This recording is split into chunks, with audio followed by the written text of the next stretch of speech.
Barreiras para o desenvolvimento espiritual.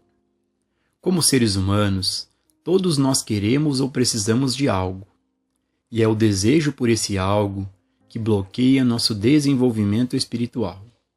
É o desejo ou necessidade de algo separado de Deus que cria em nós um sentimento de separação dele, ou nos leva a acreditar que poderíamos estar satisfeitos com algo diferente da presença e do poder de Deus. O próprio desejo de algo bom, algo tão bom quanto útil, é uma barreira para o desenvolvimento espiritual, pois não temos o direito de querer nada, nem mesmo de querer fazer o bem. Temos apenas um direito: querer conhecer Deus.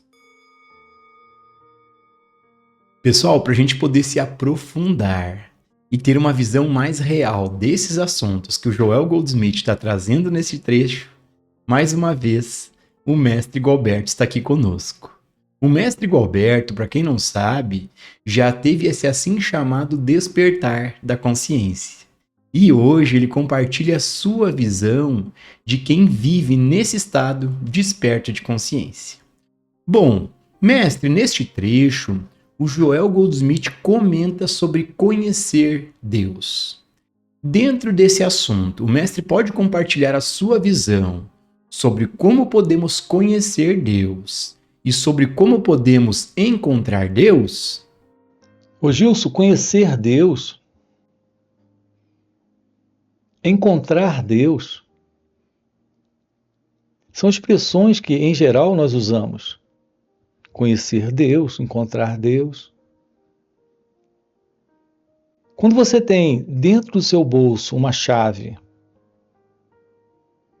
que abre a porta da sua casa, você não precisa encontrar essa chave. Você não precisa fazer elaborados estudos para conhecer onde esta chave está. Tudo que você precisa é assumir que ela está presente.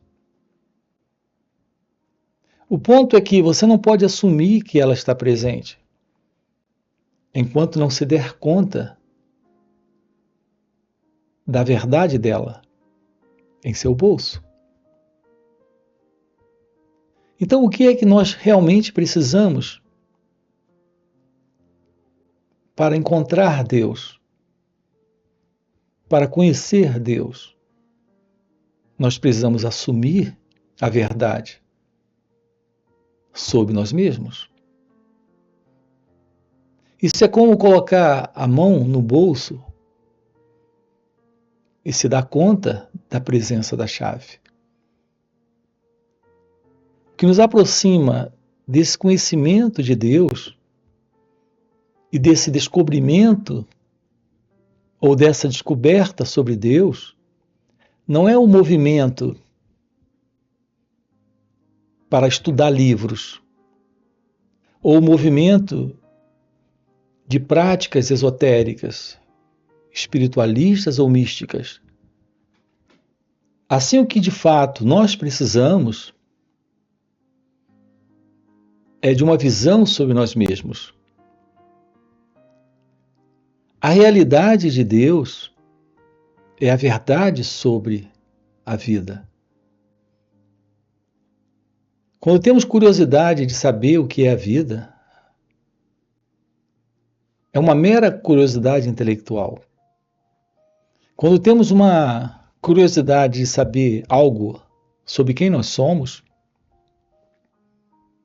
também é para melhorar como pessoas. As pessoas, em geral, chamam isso de autoconhecimento. Aqui eu uso essa expressão autoconhecimento, dando um outro sentido para essa expressão.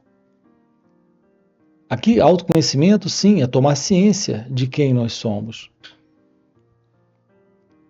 daquilo que está presente em nós. Isso nos coloca num contato direto e verdadeiro sobre nós mesmos. Portanto, não se trata de uma curiosidade filosófica sobre o que é a vida.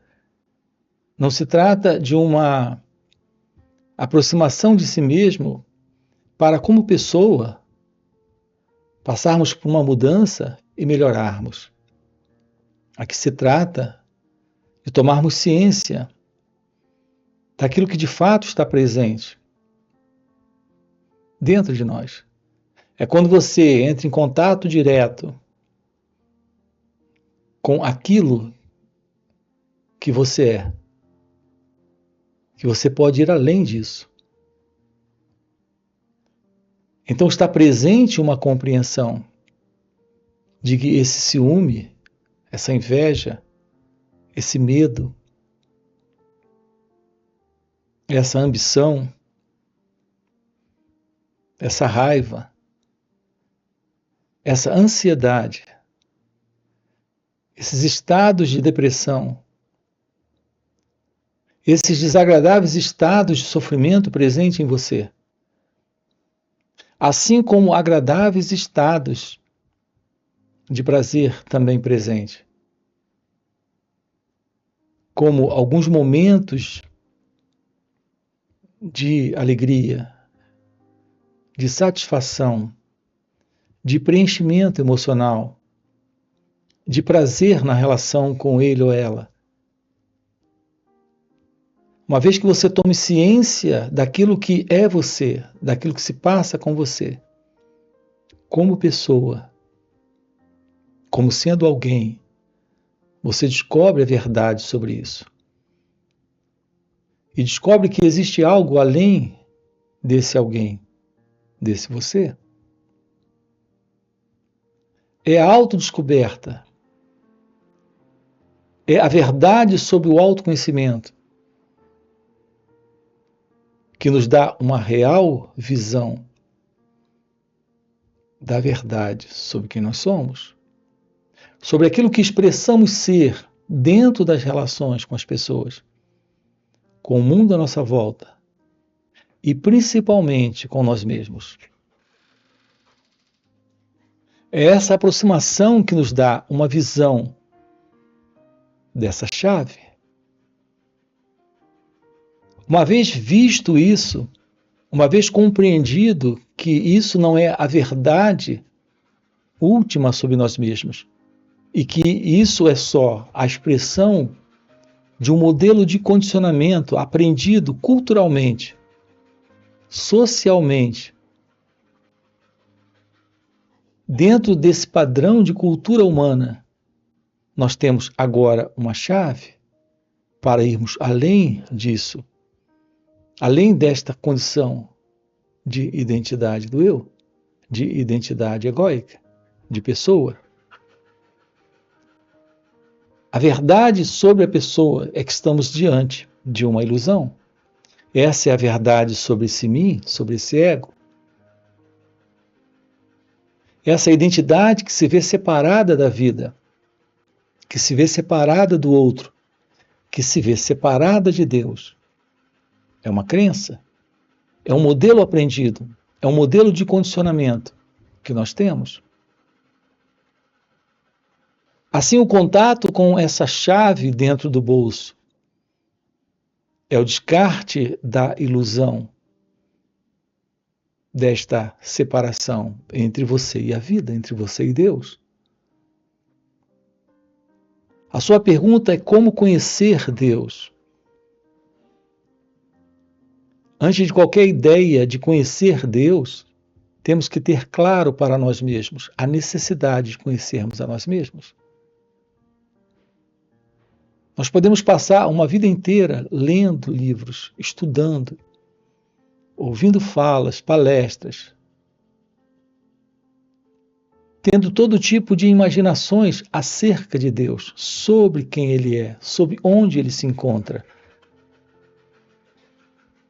E continuaremos inscientes da verdade dessa chave dentro do bolso. Porque estaremos apenas no campo das ideias, no campo das teorias, naturalmente dos conceitos, dessas crenças. Uma verdadeira aproximação da vida religiosa é de uma mente livre de ideias, exatamente de crenças. Não se trata de acreditar ou deixar de acreditar. Se trata de ter ciência direta. Essa ciência direta é uma visão que nasce da compreensão de Deus. A compreensão não é uma ideia, a compreensão não é uma crença, a compreensão é uma constatação. Essa constatação é a ciência de que aquilo que na mente o pensamento está criando para encontrar amanhã é ainda uma imaginação dele. Porque a verdade, que é Deus, está aqui e agora. Assim você pergunta qual é a minha visão. A meu ver, esta ciência da aproximação de Deus consiste naquilo que está aqui e agora, sendo visto. Sem teoria, sem crença, sem conceito, sem ideia, sem imaginação. Quando nós temos o descarte da ilusão desse ego, quando temos o descarte da ilusão desse sentido do eu, temos a verdade desse real conhecer, desse real constatar a presença de Deus. Portanto, toda essa ideia de no futuro encontrar Deus é algo que o pensamento imagina. Nós não estamos lidando com algo que está lá, mas com uma realidade que está presente nesse instante. Assim, toda essa ideia de algo lá, em algum lugar, de uma forma estática, parada, esperando por você, é uma fantasia. É assim que nós idealizamos esse encontro com Deus, como se ele fosse algo estático, parado lá, em algum ponto, em algum lugar. E temos que nos mover daqui até esse ponto, até esse lugar. A realidade da verdade, a realidade de Deus, não é algo estático. Não estamos lidando com algo que está parado, algo para ser encontrado em algum momento. Nós estamos lidando com algo vivo, algo que está presente aqui nesse instante. Assim, esse movimento desse encontro com essa chave consiste nesta autodescoberta. Por isso, a base consiste em olharmos esse movimento, que é o movimento do eu. É um movimento dinâmico que está acontecendo momento a momento. Sim, é algo que vem do passado, mas para ser visto aqui e agora. É a compreensão desse movimento, o fim para essa psicológica condição de identidade egóica, de separação. Então, essa realidade divina, que é a verdade, se revela. Isso é o fim desse eu.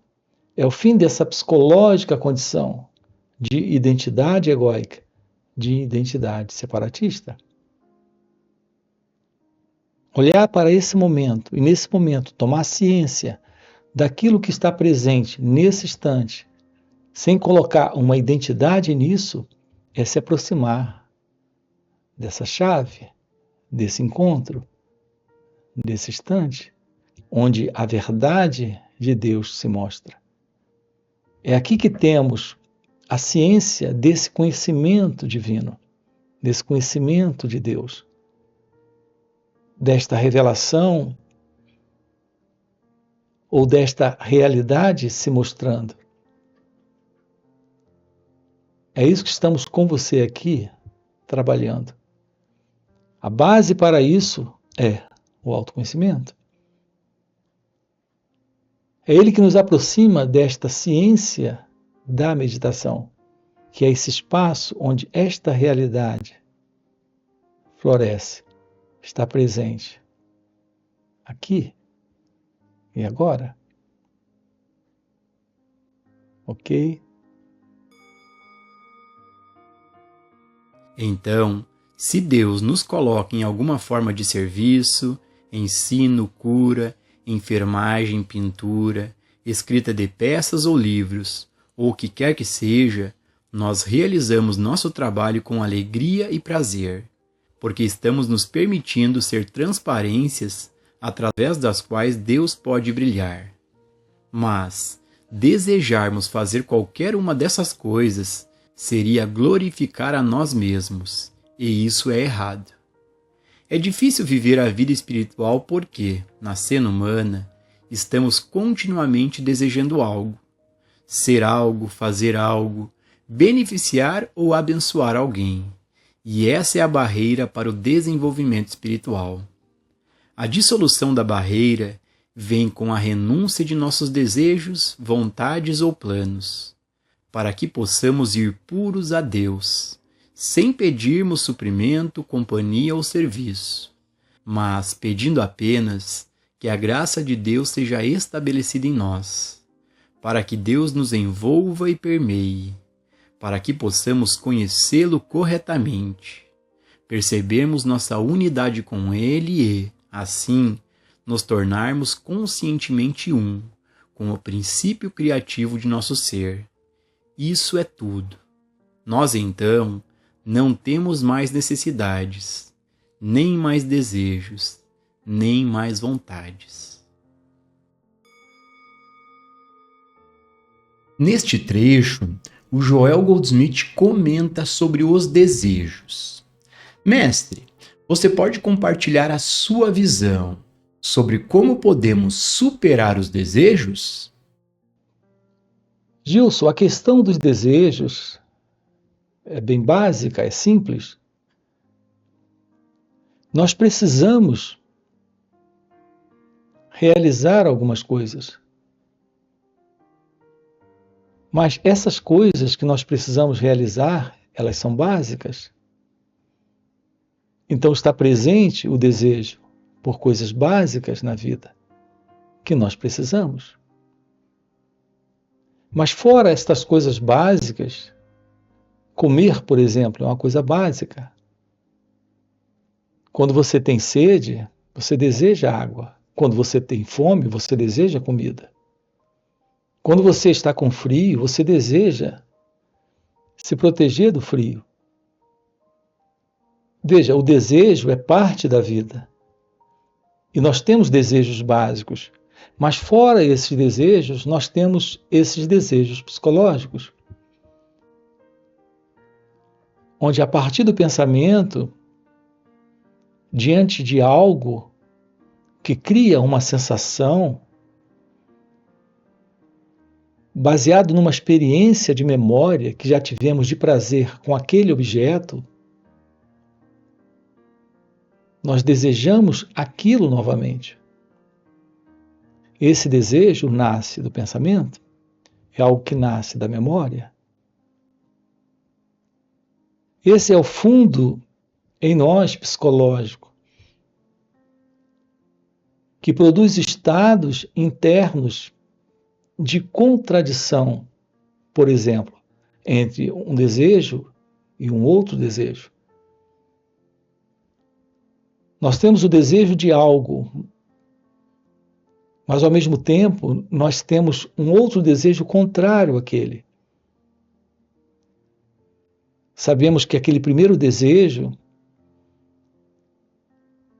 é o desejo que se assenta em uma imagem, uma memória de prazer. Mas o segundo desejo, ele é contrário àquele primeiro. Então nós temos aqui, por exemplo, um conflito entre interesses de desejos. Isso gera estados internos em nós de sofrimento. Onde há conflito, há desordem, há sofrimento. É esse o problema com relação aos desejos. Se você tem um desejo, ele é simples, você vai lá e realiza. Mas se você tem um desejo e ele é complexo, e psicologicamente ele produz desordem, conflito e sofrimento, Por que continuar sustentando esse interno estado de conflito que se assenta nesta qualidade de desejo? Podemos ir além disso? É isso que estamos com você aqui investigando. Uma vida livre do conflito dos desejos é que a presença de um cérebro silencioso, quieto, que não se aflige, que não mais se deixa afligir por pensamentos que produzem imagens, interesses conflituosos. Olhar para aquilo que se passa com você nesse instante, indo além do modelo do pensamento, dessa projeção do eu, desta projeção do ego, é permanecer livre do conflito, livre da desordem, livre do sofrimento psicológico. Daí a beleza de um encontro com a vida nesse instante, sem esse movimento de busca de preenchimento, de satisfação, de realização com base em memórias, de lembranças do prazer. Algo que vem do passado e que está produzindo dentro de cada um de nós algum nível de contradição, de contrariedade e, portanto, de sofrimento. A beleza desse encontro com o momento é a beleza desse encontro com a verdade, da ausência do conflito, do sofrimento. Isso é que é uma mente livre destas contradições dos desejos. Será possível olhar, tomar ciência daquela imagem e, portanto, desta sensação que surge com esta imagem, mas, ao mesmo tempo, estar ciente desse movimento do pensamento se projetando? Porque é quando o pensamento se projeta nesta sensação em relação a essa imagem que esse sentido do eu aparece. Então ele se projeta nesta busca de preenchimento, de realização no prazer. E aí está estabelecido o conflito. E aí está estabelecido o sofrimento. Podemos ir além desse pensamento. Podemos tomar ciência desse pensamento quando surge.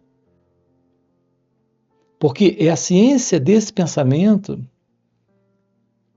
é a compreensão desse pensamento, é o fim para esse pensamento que põe fim a essa contradição, a esse conflito, a esse sofrimento. Esse olhar, esta ciência da imagem e essa sensação não é o problema. O problema surge é quando o pensamento aparece e se projeta. Nessa projeção está esse movimento do eu.